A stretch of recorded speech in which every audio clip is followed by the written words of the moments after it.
Bonjour cher ami, j'espère que tu vas bien. Aujourd'hui, je vais un petit peu te parler des virus et des huiles essentielles.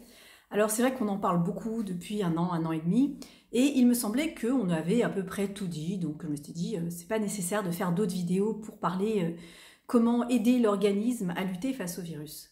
Sauf que depuis quelques jours, je reçois quelques appels sur tiens, j'ai chopé le coronavirus, bon, un appel, deux appels, trois appels, je me dis attends, c'est étonnant, il me semblait qu'on avait à peu près tout dit. Alors moi, ça me semble évident parce que j'évolue dans le milieu, donc il me semble que ça y est, on sait ce qu'il faut faire en cas d'attaque virale, surtout quand on est dans le domaine des huiles essentielles.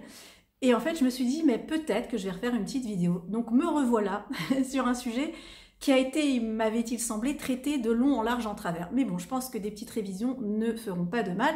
Je tiens à préciser qu'ici, je ne vais pas donner un protocole pour se débarrasser du virus, mais plutôt donner quelques pistes de réflexion. Parce qu'encore une fois, moi, ce que j'ai vu, ce qu'on m'a appris, puisque j'ai évolué dans un cadre d'aromathérapie médicale, que j'ai vu faire un médecin, le docteur Penwell, pendant 40 ans. Donc, je vais te dire ce que j'ai vu. Et je ne suis pas en train de te dire que c'est bon pour toi parce que je ne sais pas si tu as des sensibilités, si tu as des allergies, mais voilà, je vais te partager mon expérience et c'est le but de cette petite vidéo. Et c'est parti.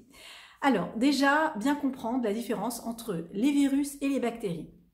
À quoi ça sert de connaître la différence? Parce que, comme tout agresseur, chaque type d'agression, eh bien, ils vont avoir des outils spécifiques. D'ailleurs, quelque chose, je pense, qui est extrêmement important, il faut que tu saches la grosse différence entre virus et bactéries. Le virus n'est pas un être vivant, c'est un zombie. Déjà, le terme, ça fait un petit peu peur. Pourquoi c'est un zombie? Parce qu'il ne peut pas vivre en dehors de toi.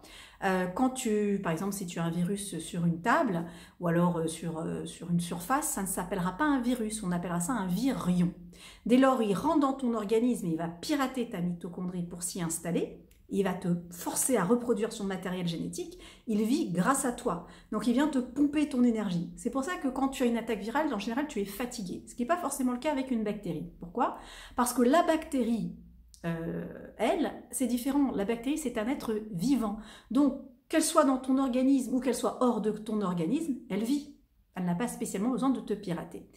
Alors pourquoi cette nuance est importante? Parce que dis-toi bien qu'entre le virus, le zombie et la bactérie, il y en a un qui s'appelle le virus et son objectif c'est de se multiplier. Mais attention, de se multiplier très rapidement. Pourquoi? Parce que sa survie dépend de toi. Donc au plus il va se multiplier, au plus il pourra assurer sa survie. C'est pour ça qu'au départ, tu peux commencer une journée en étant parfaitement bien. Une heure après, tu te sens un petit peu fatigué, courbaturé, tu as un petit peu mal aux yeux, c'est un petit peu les signes caractéristiques. Puis en fin de journée, tu es juste couché allongé au lit. Et quand on te retrouve 24 heures après, si tu n'as rien fait, ça s'empire. Pourquoi? Parce que ça va très vite. Ça passe de 1 à 10, à 100, à 1000, à 10 000. La multiplication est extrêmement rapide. Maintenant, écoute bien ça. Parce que si tu ne l'as pas déjà entendu, c'est une des clés. Puisque le virus se multiplie rapidement, il va donc falloir que toi aussi tu sois rapide ou lent? Je te laisse répondre. Et oui, il va falloir que toi aussi tu seras très rapide. Donc la précocité du soin, c'est la clé. N'attends pas une heure, n'attends pas 2 heures, n'attends pas un jour ou 2 jours. Lui, il est en train de gagner du temps. Toi aussi, il faut que tu gagnes du temps.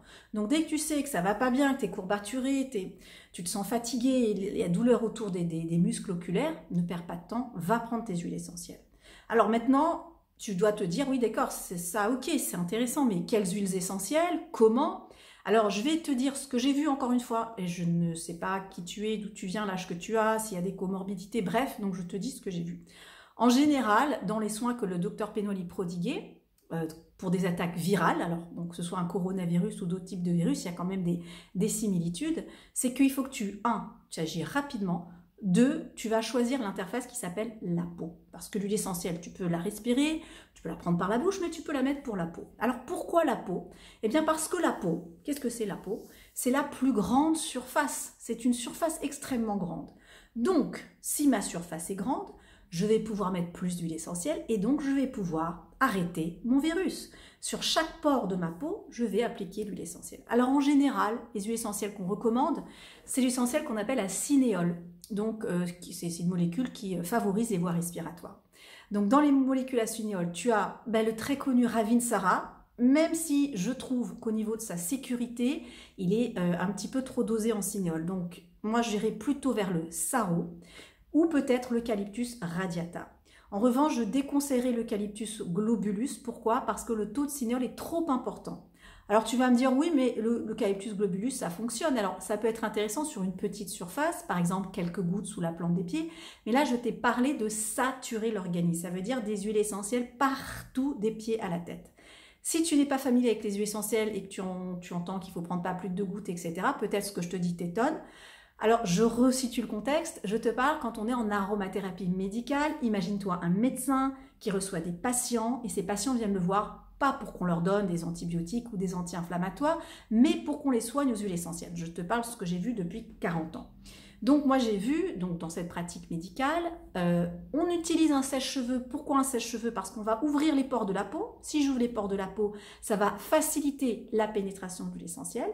Et on va mettre, on va commencer par les pieds, 1 goutte de chaque, les mollets, 2-3 gouttes de chaque, les genoux, les cuisses, 3 gouttes sur les cuisses, 3 gouttes sur la fesse gauche, sur la fesse droite. Ensuite, sur chaque petite vertèbre, on va mettre 1 goutte, les épaules, les mains, la tête.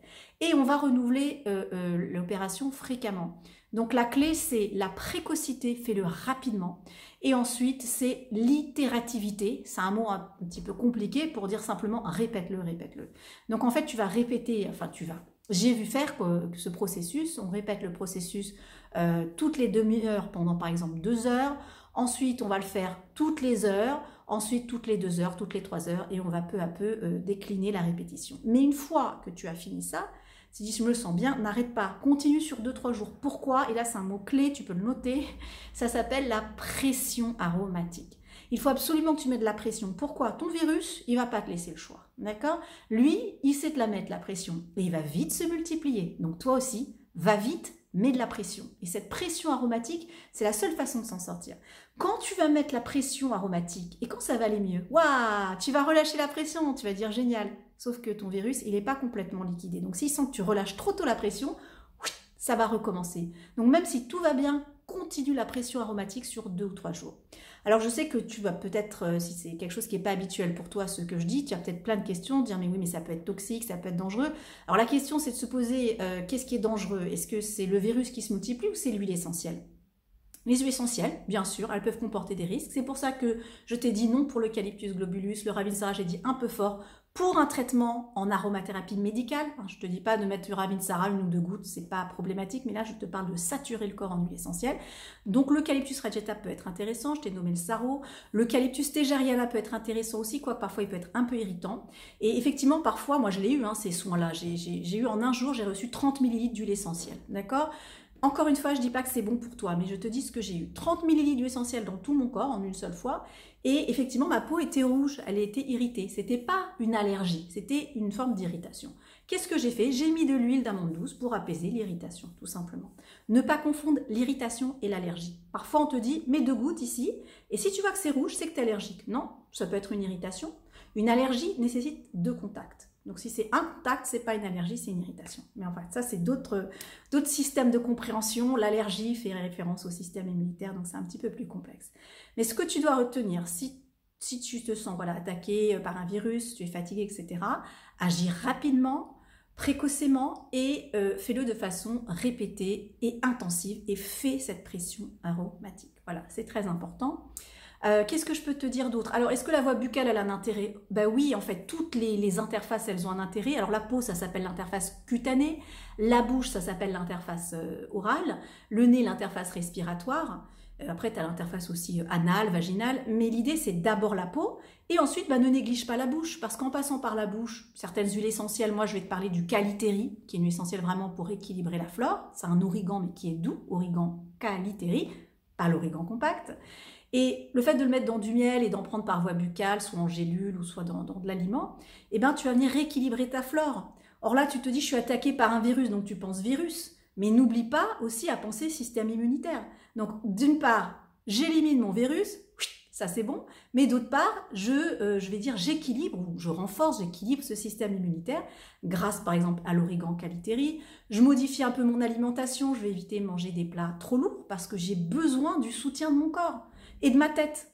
Pourquoi de ma tête? Parce que si je me dis, je suis attaqué par un virus, c'est fini pour moi, je ne peux plus sortir, tu vas affaiblir ton système immunitaire. L'immunité, c'est ta tête, c'est tes mots, c'est ton corps. C'est pour ça qu'on parle de psycho-neuro-endocrino-immunitaire. C'est toutes ces facettes-là. Donc prends soin de la façon dont tu penses. Tu dis, voilà, j'ai les outils, j'ai un système immunitaire, je sais ce qu'il faut faire, je suis bien accompagnée. Donc essaie quand même d'avoir je cherche le terme, de dire que c'est ok, on va faire ce qu'il faut. Oui, il y a un problème, mais on est en train de le solutionner et on a les outils. Et n'oublie pas aussi, le jus d'oignon peut être extrêmement intéressant. Alors c'est vrai que c'est extrêmement fort, il y en a qui prennent 1 ou 2 gouttes mélangées dans un autre jus, par exemple un jus de carotte. En général, on recommande les oignons rouges parce qu'ils contiennent de la quercétine. On râpe l'oignon rouge, tu récupères donc ce que tu as râpé. Tu vas le mettre dans une passoire et tu vas avoir la valeur par exemple d'une cuillère à café ou d'une cuillère à soupe. Alors tu vas pas le prendre d'un coup parce que je pense que ce sera un petit peu fort, mais tu peux en prendre quelques gouttes que tu vas absorber, butiner toutes les demi-heures, toutes les heures. Et vraiment, les composés soufrés de l'oignon, surtout les oignons rouges, sont excellents pour libérer tes voies respiratoires. Voilà, donc ça c'est vraiment des conseils clés qui marchent. Quand tu as vu une médecine aromatique, comme je l'ai pu le voir, moi on l'a appliqué sur des enfants, sur des personnes âgées, sur des personnes adultes, et ça fonctionne, ça fonctionne. Maintenant, je te dis, voilà, j'ai vu un médecin faire, c'est vraiment dans un cadre de quelqu'un qui connaît, qui sait ce qu'il fait, mais ce que je veux dire, ne reste pas simplement à te dire, bon ben, je suis malade et je peux rien faire. Non, tu peux rien faire, bien sûr que si, on est malade parce qu'on ne fait rien. Mais quand tu te fais attaquer, quel idiot pourrait dire bah, « fais-toi attaquer, ne fais rien », ça n'existe pas. Tu te fais attaquer, réagis. Avec quoi? Il y a des outils. Voilà. En tout cas, je te dis bonne chance, ne baisse pas les bras. Oui, des virus, on est traversé par des virus chaque jour. Il y en a qui sont très dangereux, il y en a qui sont moins dangereux. Donc, il faut simplement être aguerri. Tous les jours, il faut penser positif, faire un petit peu de sport, bien s'alimenter, prendre un peu d'huile essentielle. Je te recommande d'ailleurs la fitness aromatique. Je te mettrai le lien, mais il y a un programme qui s'appelle le programme Pentadrome. Et en fait, c'est 5 cartes clés pour avoir vraiment une bonne santé et devenir des judokas de l'immunité. Et je t'invite vraiment à se prendre ce programme parce que ça va te donner des bases pour commencer à s'occuper de soi. C'est pas la peine d'attendre d'être malade et de paniquer. Prends soin de toi au quotidien. Et puis le jour où il y a des attaques virales, bactériennes, parce que c'est la vie en fait, on vit avec ces virus, ces bactéries, ces champignons, c'est comme ça, c'est la vie. Et si on a un bon système immunitaire, le système immunitaire, il sait s'en débarrasser rapidement. Si c'est pas le cas, c'est plus compliqué. Donc c'est vraiment une opportunité en fait de prendre soin de soi. Et puis si voilà, on a une attaque virale ou bactérienne, on sait quoi faire. Donc tout ce qu'il faut que tu développes, c'est ton toolkit. C'est un kit comme une petite mallette. Et tu pourras choisir ce que tu veux. Donc moi je t'invite à regarder ce programme Pentadrome. Tu vas découvrir la carte mère, quelle est la bonne façon pour penser, générer des pensées positives, la carte souffle, bien respirer, la carte aliment, bien manger, la carte corps, bien bouger, et tu auras aussi la carte phyto-aroma. Voilà, un programme complet élaboré par le docteur Penwell dans lequel j'interviens aussi. Voilà, si tu as des questions, des commentaires, n'hésite pas. Si cette vidéo t'a plu, tu mets le petit pouce bleu like. N'hésite pas à commenter, je répondrai avec plaisir à tes questions. Et puis si tu veux en savoir plus, tu peux évidemment me contacter. En tout cas, je te souhaite bonne chance, bon courage et surtout, dis-toi que la nature, elle nous a fait avec ce système immunitaire qui est juste merveilleux. Et nous, ce qu'on a à faire, c'est cette merveille, on a simplement à l'amener un cran plus haut. Donc, comment l'emmener un cran plus haut? Il faut veiller à tout ce qu'on mange, comment on fait du sport, comment on s'alimente, etc. C'est un atout extrêmement précieux et il existe. Donc, il ne faut pas se croire démuni, ne réagir rien. Si, tu as un système immunitaire et ça, c'est énorme. Voilà, je te souhaite bon courage, bonne chance. Je suis avec toi, hein, si tu es dans des difficultés, que c'est pas forcément évident pour toi. Sache qu'il y a des gens qui sont passés par là, il y a des gens qui s'en sont sortis et que il faut tenir bon. Voilà, je te dis à bientôt. N'hésite pas à liker, commenter et surtout à t'abonner. Salut!